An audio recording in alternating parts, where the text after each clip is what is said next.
There's one. There's one. He's got it.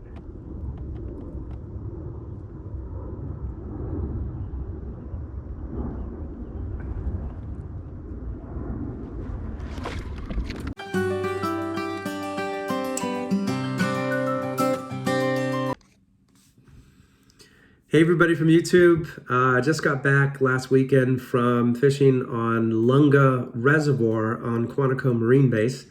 It's a reservoir that's been closed for like 12 years.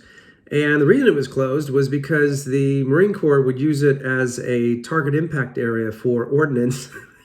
And so they had to clean it up, and it took a while to clean it up and get the ecosystem back in check.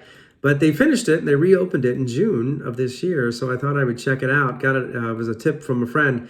But if you're not familiar with Quantico Marine Base, it's 45,000 acres. It's a really large facility. The FBI Training Academy is also there as well. But they open it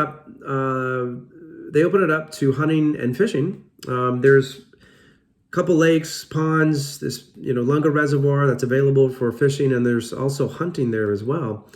And Lunga is actually named after a World War II Battle of Guadalcanal. It was actually Battle of Bloody Ridge. So there's some pretty cool history there. It's fairly large, 477 acres. Like I said, trolling motor only. It's great for kayaks, but you're definitely going to want to have a trolling motor to get around. Good ecosystem of fish. You got bass, crappie, walleye, pickerel, catfish, bluegill, and you have perch as well. You have white perch, and then you have yellow perch in there as well. The hours are a little weird. It's they open up Monday through Friday at 6:30, but on Saturday and Sunday they don't open till 9 a.m. So anyways, you might want to look at this for the weekend as like an afternoon fishing trip. But anyways, if you're active military, you can get on base. But for me, who's a civilian, it's a bit of a pain in the butt, right? You're going to have to apply for a visitor pass to actually get on the base. You're going to need a sponsor for that, right? So you have to fill out some paperwork. You have to show up with your passport, your birth certificate, all that stuff. And then obviously you need a Virginia fishing license, but you're going to need a Quantico fishing license. That's $10 a year. You're going to need a parking pass as well for your vehicle. And then at Lunga, you're going to need a launch pass. They have a daily launch pass and they have an annual launch pass. The annual launch pass is $40. And then you're going to need to get all this stuff through iSportsman.net. It's an app that you use, and you have to technically check in and check out when you're actually using this for hunting and fishing during that day. So it's a little bit of a pain in the butt. You got to renew all this stuff every year. But if you don't mind going through that, it's definitely worth checking out. The fishing was pretty good there. I went there one time and caught some decent bass. But anyways, wanted to share it. Lunga Reservoir. Let's get to the action, and thanks for watching. Okay, everybody. Lunga is interesting because it's a lot of shallow water, and it's got pockets of deeper water. And what I'm doing right here basically is, since it's it's like 9:15, 9:30 in the morning, because they don't open up till 9. I went right to a Cinco rig. It's first time out there, and I thought I'd give it a go. And so what I'm doing with my depth finder is I am looking for, there's 1 to 2 feet of water, but then it'll transition into a deeper spot, anywhere from 5 feet down to maybe 10 or 12 feet. And I'm basically fishing the edges of those areas. Now this was last weekend. Water temperature was probably like 77, 78 degrees. And that seemed to be producing hits for me. So that seemed to work.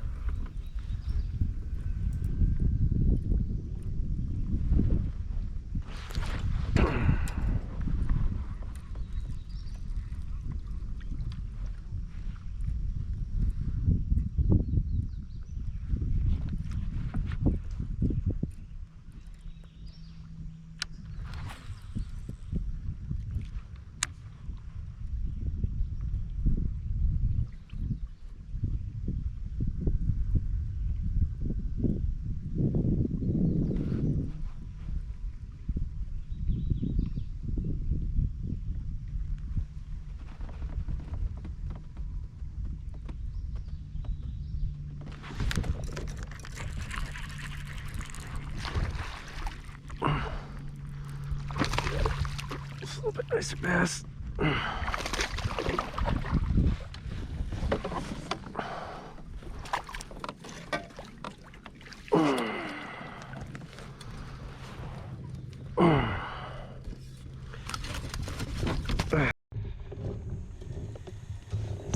folks. Fishing's good out here. Got another one.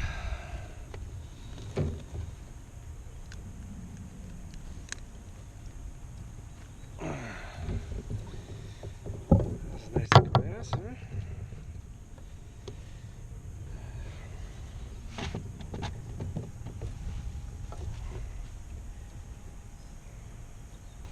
Quality fish.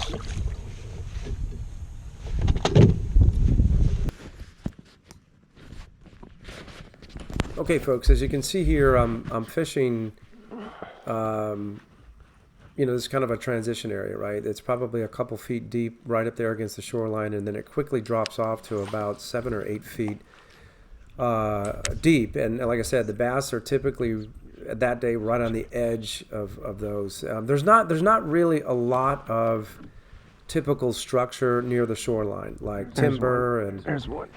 And you know, what have you, brush, and so that's why I'm saying I think concentrating on those depth changes is important here. And then, you know, with that in mind, you don't be afraid to back away from the shoreline. You know, if there's a depth change that might be 10, 15 yards, you know, off of the shoreline, you know, back off the shoreline and try fishing it from that perspective, and I think you'll have some success. You know, certainly I did last weekend.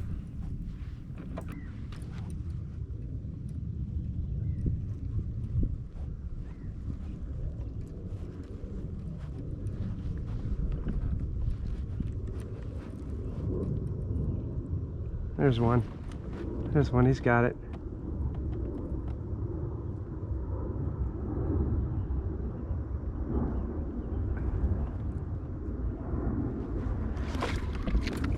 Oh, a little bit bigger.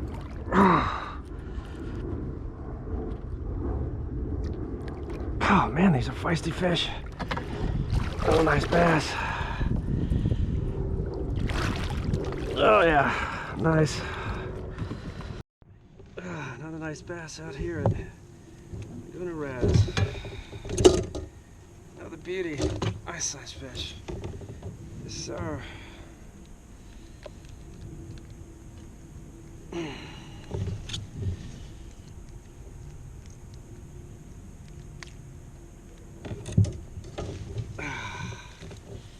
Oh yeah. That's a good one. A nice one. All right, folks, you gotta love it. Quality fishery here. Holy mackerel! Look at this. Okay, everybody, I you know, spent probably about 4 or 5 hours out there, and I caught about 6 or 7 bass, anywhere from 2 to 3 pounds each. So it was really a good day. I decided to troll coming back into the marina just for fun. I was really tired. Just decided to troll, and this reservoir has got a lot of chain pickerel in it.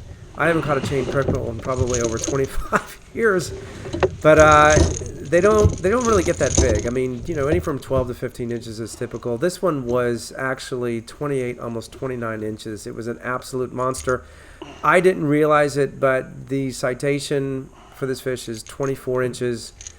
This one was 28 or 29 inches. So it was definitely over citation. Wow. And silly me, I didn't take any official pictures of this fish that's on the bump board and all that stuff. And so a friend reminded me that I made a huge mistake here, because I basically just took this fish and took some pictures and threw it back.